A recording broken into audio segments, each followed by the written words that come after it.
Hello, I'm Bonnie Erbe. Welcome to the Contrary, a discussion of news and social trends from diverse perspectives.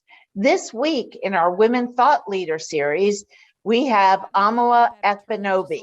Ekpunobi is a 21-year-old social media influencer and Prager Force member. Welcome to Will and Amala Live. Prager is a media company that creates videos on various political, economic, and social topics from a conservative viewpoint. Ekpunobi, who used to be an advocate for the left, now works for the right and has a podcast. So Amala, welcome very much to this program. Please tell our audience what you do and well, let's start with your background. So I was born into a biracial household. My father is a Nigerian immigrant. My mother is American, white. And throughout the duration of my young childhood, I was raised in a leftist household. My mother is a political activist. She actually works for the left. Growing up as a young person, I was always made well aware of what it meant to be Black or half Black and female in America. And that held a sort of connotation that I was going to struggle a little bit more than white people would, and specifically white males. So I grew up with that narrative not only in my household, but I got it through the news and social media, and I was hearing it in school in a lot of my teachings.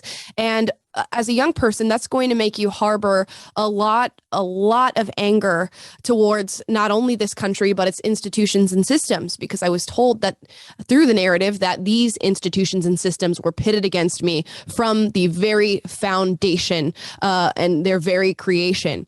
So I was an angry young person. I went through middle school and high school, and I was the kid who would organize protests and yell about my political beliefs. And when I graduated high school, I was so good at running my mouth about these things that I got hired at my mother's organization as a youth organizer. So I was running around talking to young people about socialism and gender theory and radical feminism and systemic racism and just pushing the narrative further. I was indoctrinated. I went to indoctrinate other young people.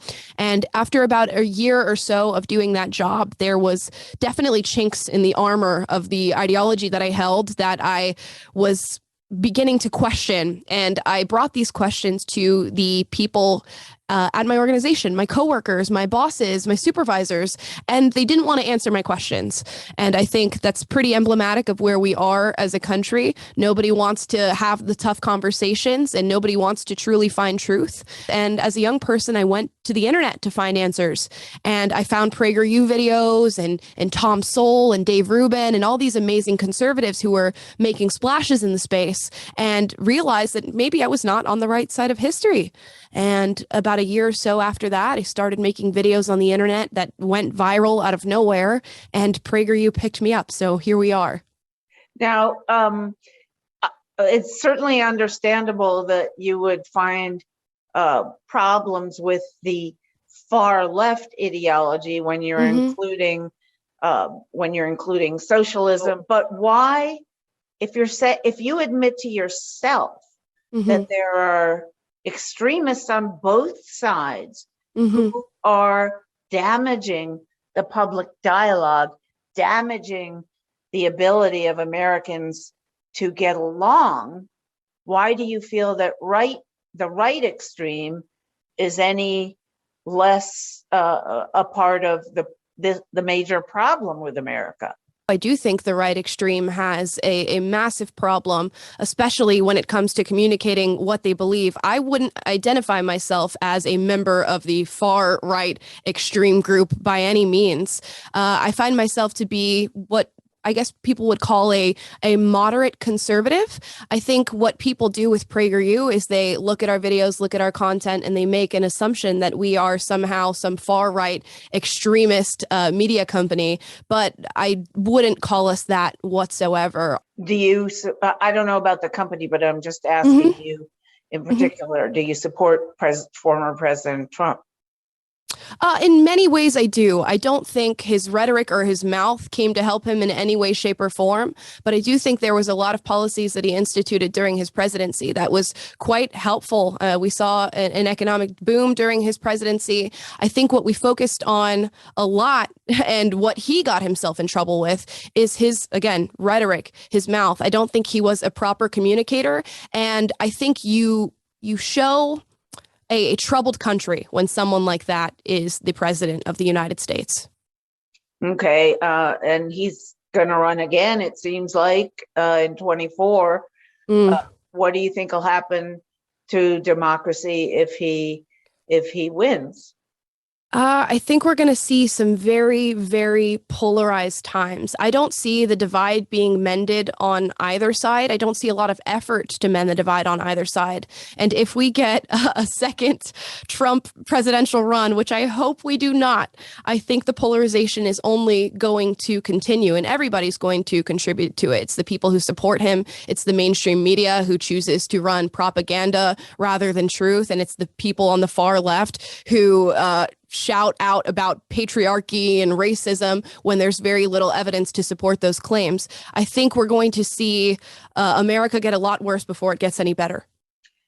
Well, when you said it's the American media about Trump, what I see in most media these days are that it's untrue that he lost the election. It's untrue that he actually won the election. It was stolen by President Biden. So why is that? Why are you criticizing the media for putting out that message? It's not necessarily that message that I criticize the media for, although there is plenty of evidence and direct primary videos of people committing election fraud that I think were not perfectly looked into as they should have been. But it's the narrative of racism and patriarchy that the media pushes onto American citizens to make them feel like victims that I really take umbrage with. And that's what they've done throughout the entire presidency of Donald Trump. They pushed that he was some sort of racist, bigoted, misogynistic man. And the narrative of the evil white male capitalist was so pervasive during his presidency. There was not a single thing that man could have done right that would have gotten covered by the media in a positive light. And that shows a clear bias. What I take umbrage with on both the political right and the political left when it comes to media is that there is so much bias. They never look for objectivity anymore. There's clearly an agenda on both sides, although I would argue more so on the left. All right. Now tell me about your being biracial. Do you, in this country, for the most part, when somebody is biracial, we refer to them as Black. Is that a wrong assumption to make? Yes, I would argue that that's a wrong assumption. And it, again, is tied to that sense of victimhood that because I'm Black, I somehow have an attachment to a culture of racism. I was told for several times during my young adulthood that you're not biracial, you're Black, or you get to choose what race you identify as.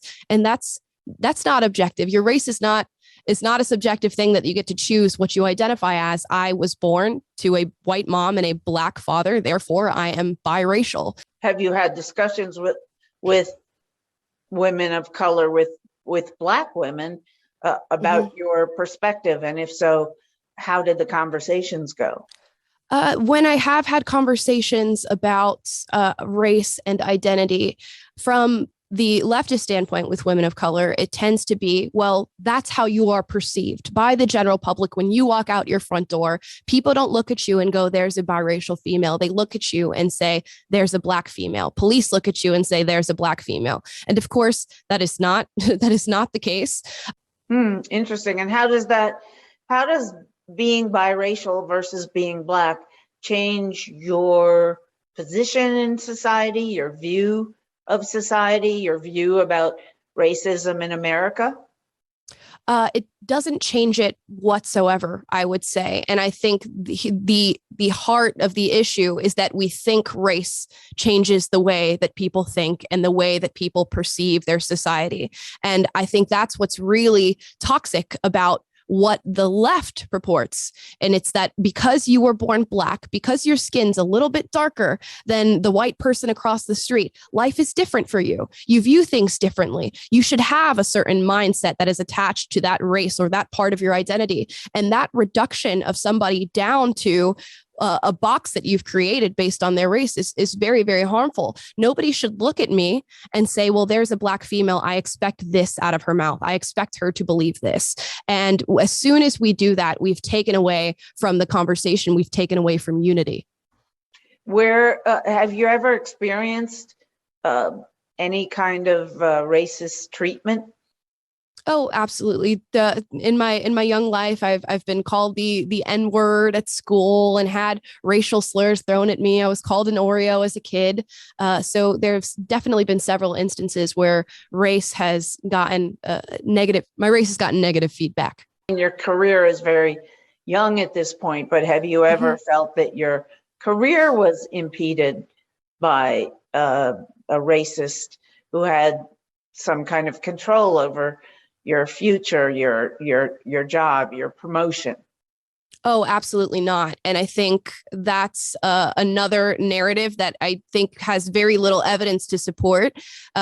If anything, growing up in my schooling in high school, when I got out of high school and started looking into the job market, it was a privilege to be a Black female. That is what people were looking for. When I was applying for scholarships into college, I'd have teachers go, when you get to the race part, don't put that you're biracial. Don't put white and Black. Simply put Black. Make sure you put a real dark check mark on that female part, and you will get into college. You will get those scholarships. You will get that job. It is something that we now have an honor to be, a privilege to be a Black female. There's really no better demographic to be a part of in this country right now than what I am. And do you think it helped you where'd you go to college? And do you think that was a factor in your admission? So I ended up not going to college right after high school. I ended up working for the leftist organization that my mother was working for. So that was my immediate jump from high school. After that, I started going to a community college, very short period of time, less than a couple semesters, and left for Prager U. So the community college was just an open admission. So I can't imagine that my race had anything to do with it. But had I applied to Yale or Harvard or Rollins College, as I did apply to, race would have played a major factor in whether or not I was admitted. So you're skipping college entirely? At the moment, I'm self-educating. From what I'm seeing out of college campuses and what is being taught, I think I can skip out on that for now. You don't think you could be a really good spokesperson for critiquing what you say is being taught now? The amazing part of what I do is I get to do that without having to actually go onto the college campuses. Through Prager Force, we are attached to thousands and thousands of people who are in colleges all over across the United States in separate countries. Plus, we do a lot of reporting on the critical race theory and the gender theory and the cultural Marxism that is being taught in college campuses. So I get a keen eye to it without having to actually go onto the college campus and take the courses, which is nice for me. Does Prager offer educational credentials? No. So Prager University is not actually a university. We are just a digital media company that focuses on education and lifestyle and politics and economics. Tell me about your view of what is critical race theory and what's wrong with it being taught in schools and universities.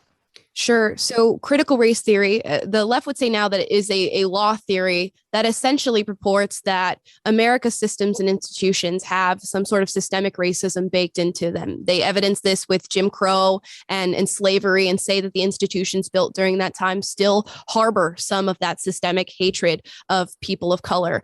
And critical race theory aims to teach people about race in a way that I think is extremely detrimental. And they will tell you that it's about teaching true history, when really it's not. It's about not only just teaching history, but claiming that the systemic racism of the past is still present in today, and it is carried with people based on their race, their power, and their privilege. And it's not only being taught in law schools, but in universities and in public schools here in this nation. What about slavery and the sending off to school of hundreds of thousands of to be retrained to become Christians of Native Americans for up the last century? I mean, it was going on until the 60s and certainly started before the Civil War. What do you think about how should that be taught in It should be taught the very same way that it was taught to me when I was in school, going, here's American history. There was slavery in America. In the 1860s, we had a civil war. We emancipated slaves. Slavery still persisted. We had a Jim Crow America up until the 1960s civil rights movement, where we had amazing, brave Black and white activists come forth and say, no, it's not okay that we treat people differently based on their skin color. It's not okay that we treat people differently based on their gender, as we saw in the feminist movement. But what critical race theory aims and claims is that the racism still persists systemically in America. And they've been known to implement critical race theory in these public schools, divide children up by race, have them rank each other based on their power and privilege. And what that does to a young mind, especially a young person of color, is to convince them of their victimhood before they've even had the chance to understand the world. And that is the issue that I take with critical race theory. All right, I want to read a couple of quotes from your Twitter account recently. Please tell me what they mean and why you wrote them. First, all conservatives aren't neo-Nazis and all leftists aren't woke radicals. The left and the right are constantly trying to fight each other by making hasty generalizations based on the extremes we see. This is a disservice to political discourse.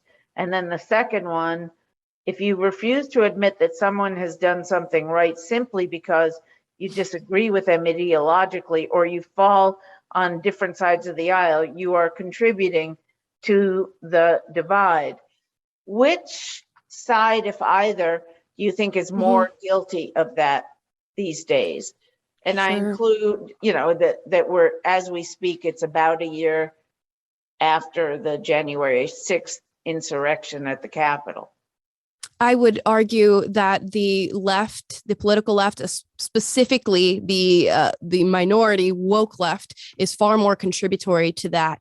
It's evidenced really in the hate that I've experienced online, the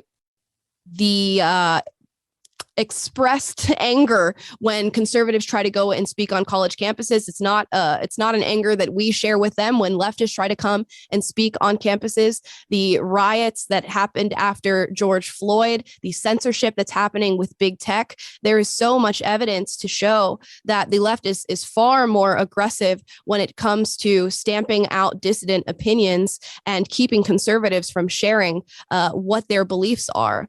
Now, when we talk about January 6th, I have a mixed opinion on that. I don't think we should call that an insurrection by any means. And I think it's being used as a political tool to paint conservatives as violent extremists when most of us are not.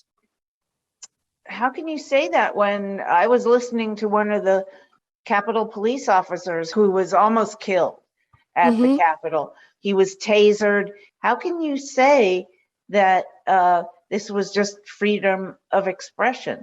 I don't agree that that is freedom of expression. I think violence is a terrible, horrible thing to commit against somebody, and those people are horrible people. However, those people are not an example of what my beliefs are or the group of people that I choose to associate myself with politically. So the people who go and commit violent acts and hit police officers, I am not a fan of by any means, and those people should be persecuted for what they've done. But you don't think that event was an insurrection? What do you think it was? I would call that a riot. Most of the people involved January 6th were not violent. They were simply there to protest what they thought was a fraudulent election. Now, the people who did get violent, who did hurt police officers, who vandalized, those people should not have done that. Why do you say it's not a representation of most of the people who were there? They were pretty much all trying to get into the Capitol In the videos that I've seen, there were thousands of people waiting outside the Capitol with no means or urge to get in the Capitol. It's problematic when we look at an entire group of people who are all separate individuals doing separate things and take the most extreme of that group and say, you are representative of everybody there. The same way I wouldn't say that all the rioters after George Floyd's death were extremists who were trying to burn down this country is the same way that I wouldn't say that everybody at January 6th was an insurrectionist trying to break into the Capitol and kill politicians. Right, but at least in the Floyd protests, there weren't murders or attempted murders of police officers. But there have been, and definitely in the name of the defund the police movement. We had 5 officers killed in Dallas, shot and killed by a Black Lives Matter protester. And in the George Floyd riots, we had over 20 citizens, American citizens, killed during those riots, all in the name of George Floyd. And these are horrible accidents. So in the name of one man, 20 or more died during these riots. We had Black businesses burned down in the name of Black Lives Matter. We had police departments burned down for the sake of helping the Black community. And I can't in any way look at what happened during that summer and say, this was helpful. This encouraged reform. This encouraged a healthy conversation. So much destruction has been done in the name of that man. Yet we focus more on January 6th and the thousands of lives that were ruined by the George Floyd riots.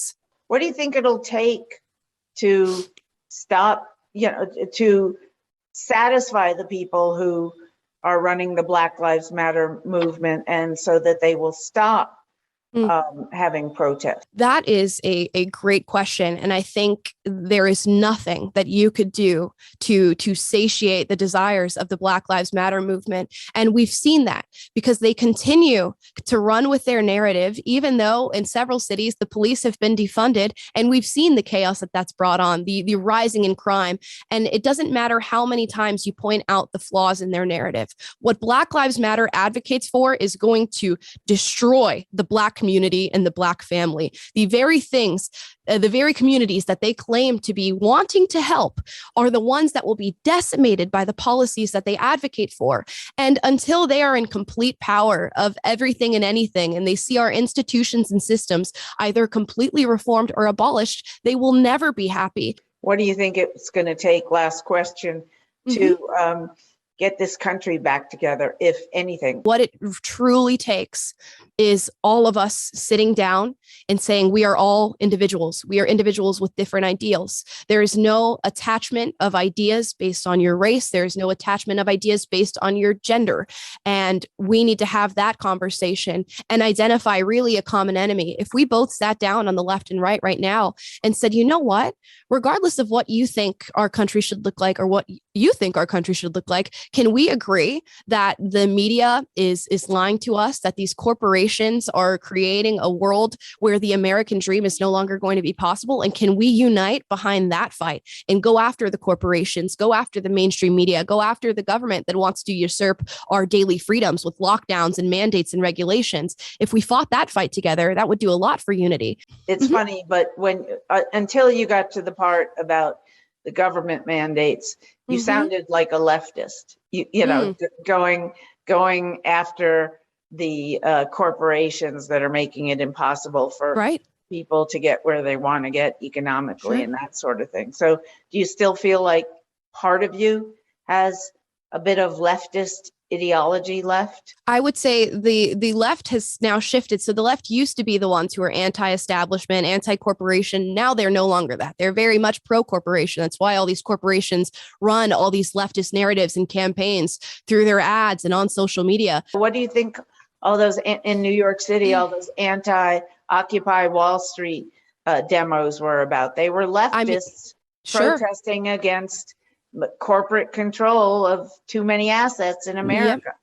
And we have the very same thing with conservatives now who are fighting against corporations that have unbelievable power, are unregulated, and are pushing these campaigns, like I said. And just because that was a leftist value, and there are still leftists that believe it, doesn't mean conservatives can't believe the same thing. I think we think too black and white here. And that's exactly what I'm expressing, is that we can find commonality in a lot of the things that we disagree with and a lot of the things that we believe. But because we are so obsessed with tribalism tribalism and saying, you're on the left, I can't talk to you. You're on the right, I won't talk to you. We will never be able to unite. There's never been a barrier set in place in front of me to say, no, don't come and talk to me. And if you want to talk to me and you prove me wrong, by all means do that. I'm always subject to change. And I've gone from being an extreme radical leftist to being what I consider to be a moderate conservative.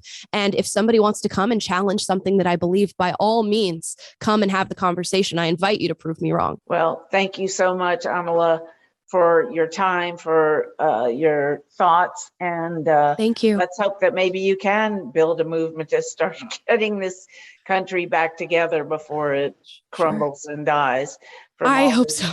All the hate being spewed on both sides. That's it for this edition. Let's keep the discussion going on Twitter, on Facebook, on Instagram, and visit our website, pbs.org/tothecontrary. And whether you agree or think to the contrary, see you next week.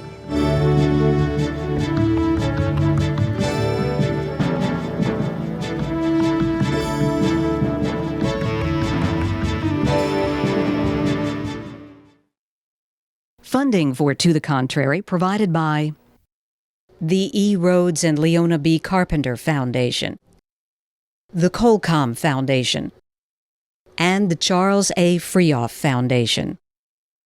For a transcript or to see an online version of this episode of To the Contrary, please visit our PBS website at pbs.org/To the Contrary. Be more PBS.